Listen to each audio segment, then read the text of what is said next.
Simply let the angle override past the corner, then square butt cut to length. Next, you want to cut away the vertical flange, leaving an exposed horizontal tab. You will do this to both angles that approach the outside corner. After overlaying them at the corner, mark where your 45-degree miter cut will occur on the lower angle. Next, raise your upper angle and make the 45-degree cut on the lower angle only. Square cut your upper angle to length and you're finished with a corner that looks perfectly mitered but is still structurally sound. A spring clamp will hold the corner into place while you do the final attachment to the wall. Now, let's figure out what width our perimeter border ceiling panels should be. This will help us determine our ultimate grid layout. Since buildings are not usually perfectly square, you know that you're going to have some border cut panels. The most pleasing visual is achieved when your border panels are no less than 10 inches wide and the opposite wall has the exact same size border panel, achieving proper room balance. We're going to use the handy Construction Master Pro calculator app, but a regular calculator will work as well.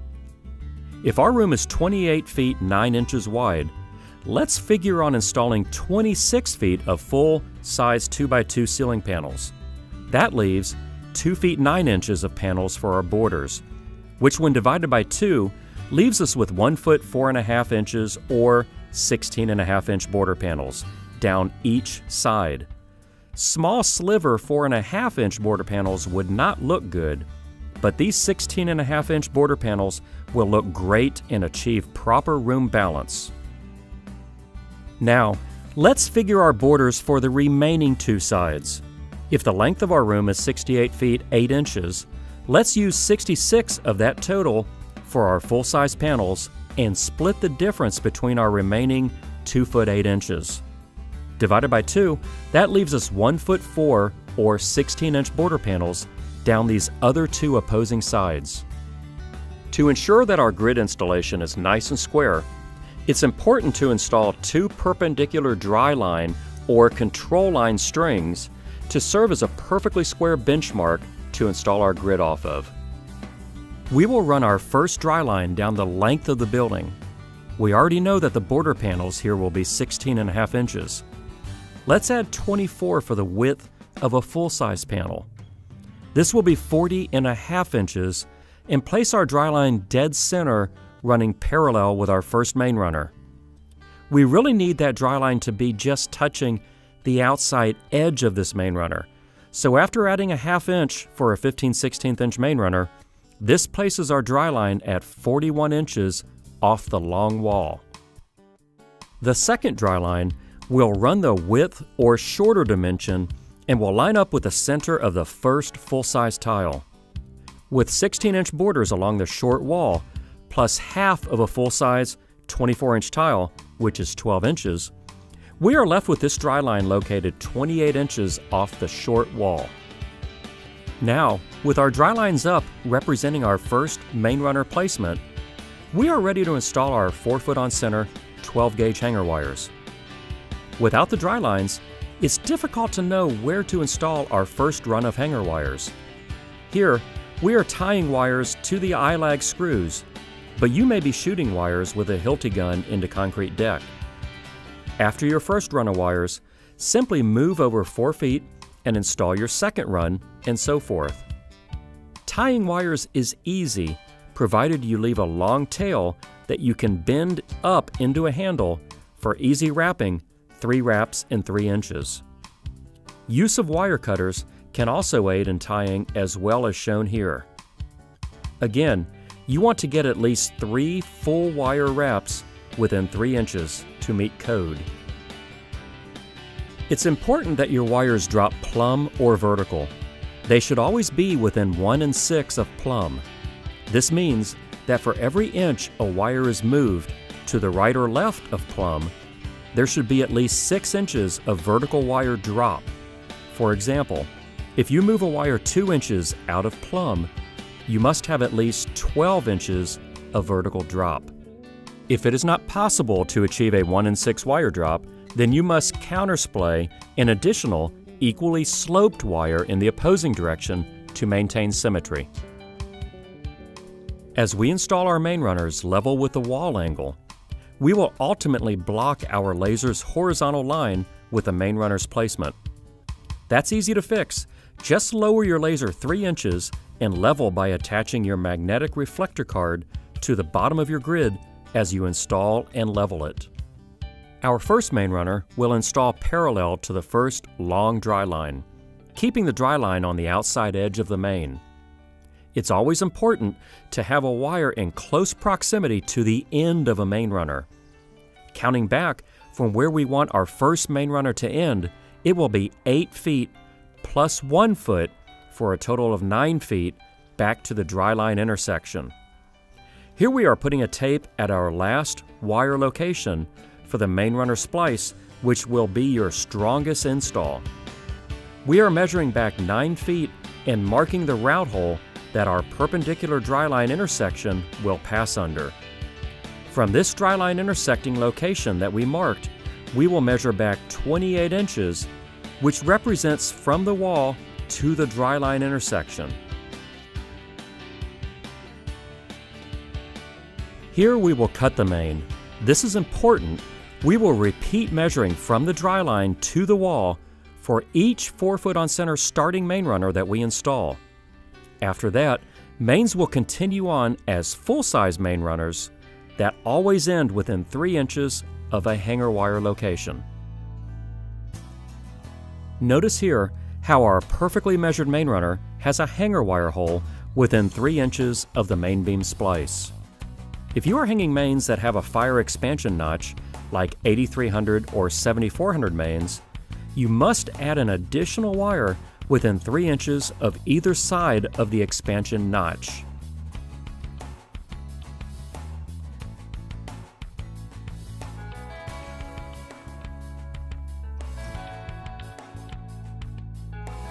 Notice how the grid is being leveled to the laser card every time a wire is attached. Again, remember to measure back from the dry line and cut your other starting main runners like you did the first one. Each starting main runner should have the same cross T route hole passing directly over the short dimension dry line. Without this preparation, your cross T's would never visually line up straight. Let's install the 4-foot cross T's with the first T spaced 16 inches off of our parallel starting wall. All other 4-foot cross T's are then 24 inches on center. Once you hear the positive click, you know that the T has engaged the route hole.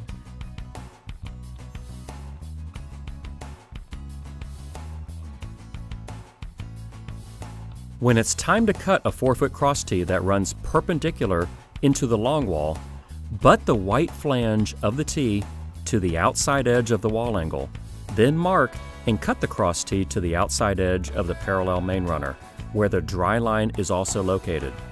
Next, simply spin the T 180 degrees and install it. It will be perfectly cut to size. 5 to 7 spring clamps are a must for every installer. These clamps are your extra set of hands to hold the T's in place until you are ready to permanently secure with a pop rivet. We are at the point now where we need to square our 2 starting main runners and their cross T's to our dry lines. This is the short line. Notice how light taps adjust the route hole directly over the dry line. Same thing goes for the main runner. Just a few light taps to bring it alongside the dry line. Our spring clamps give just the right amount of tension to let our border T's move when tapped for adjustment to the dry line. After we are certain that our grid is square to both dry lines, cross-diagonally measure a 4x4 grid module. Even if all 4-foot cross T's are installed, measure a 4x4 module. If our starting grid module is square, both diagonal measurements should be exactly the same. If they are not, push your module's 4-foot T's to the right and clamp to remove slack and remeasure. If you are still out, adjust your short dry line and remeasure until you are square. It is so crucially important to achieve perfect squareness at this starting corner of the room. Once this starting grid is square, the rest of your installation will continue on this way.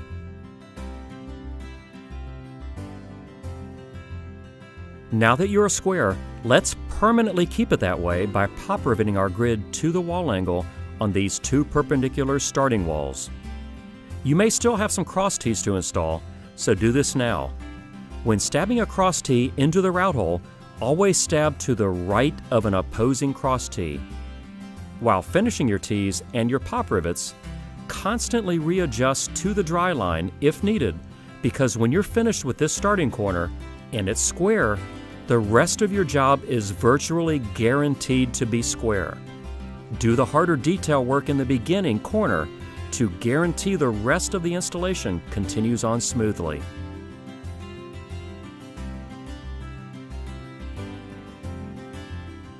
If you are not allowed to show exposed pop rivets, or you have 9/16" narrow profile grid on your project, consider the GCWA or Grip Clip Wall Attachment clip. When tapped into place behind the wall angle, the GCWA has teeth that bite into the grid after squeezed with pliers, or screw holes for screw attachment. Either way, you're locked and secure. Now that our starting corner is complete, let's finish tying any remaining wires and move on. It's always best to wait and finish your final wire ties until the end, just in case there's any final leveling needed.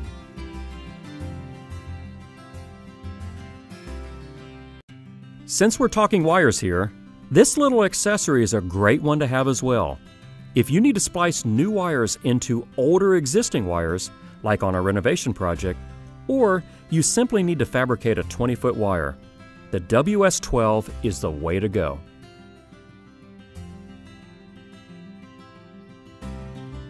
Our next main runners are now going up, along with 4-foot and 2-foot cross tees.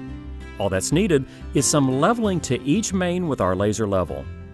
We can be assured that our installation is square though, because we took the time in the beginning to start the project off with a square installation. You'll want to keep your dry lines up and refer to them from time to time. However, the squareness should carry on.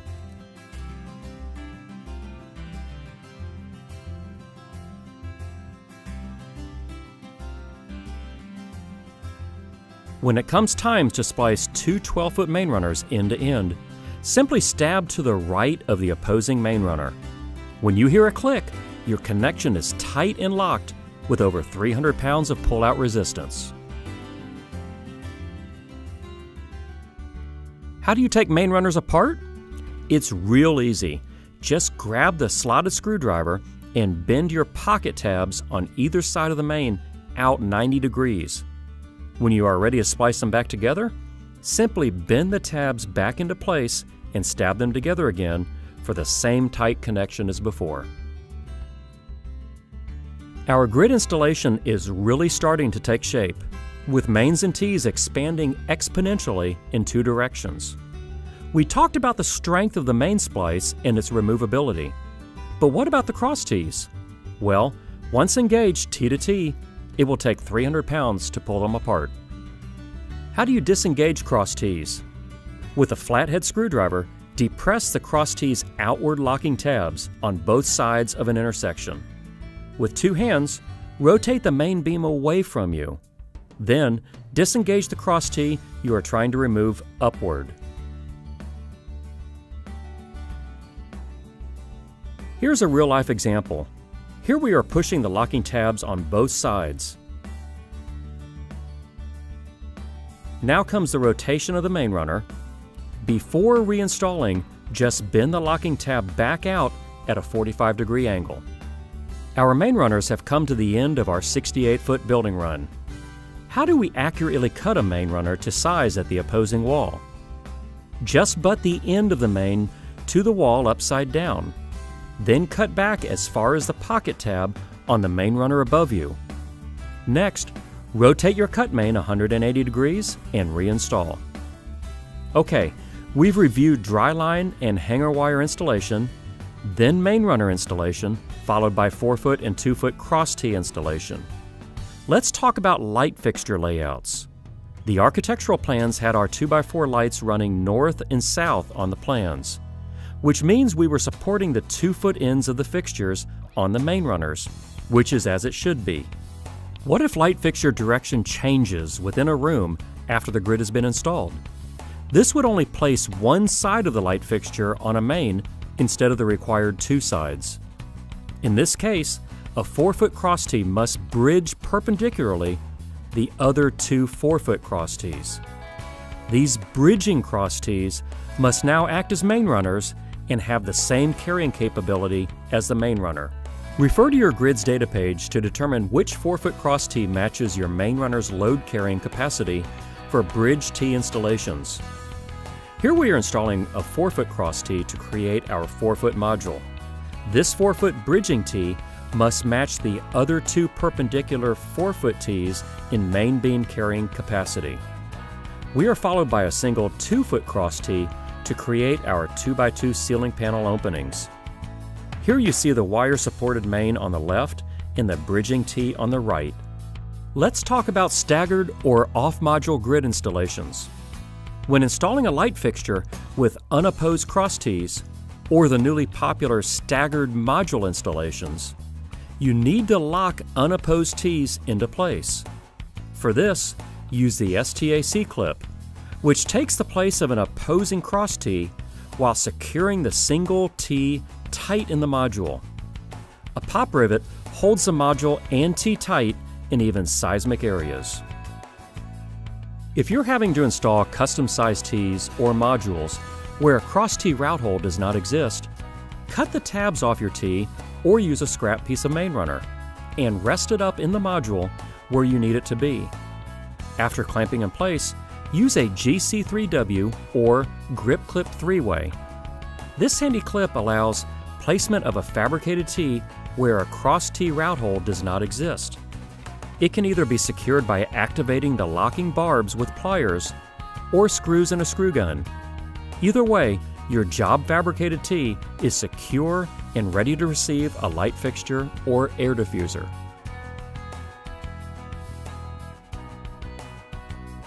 Well, our grid is up, square, and finished.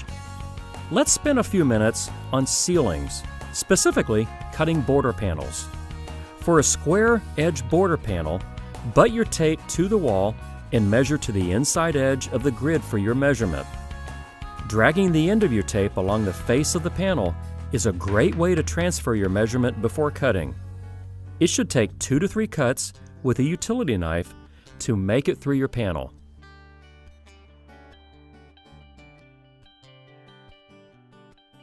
For a tegular panel, replicating that tegular reveal at the perimeter is easy once your panel has been cut to the proper length.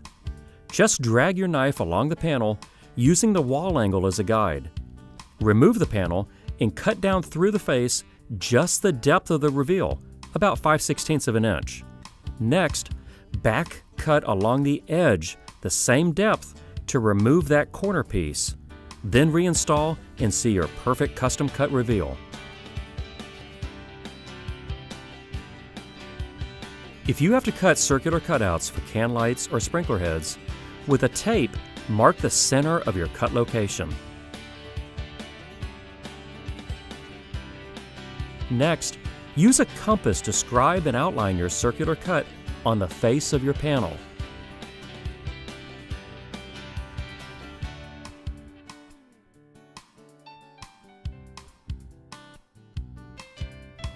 Using a keyhole saw, cut out your circle and you're ready for your fixture.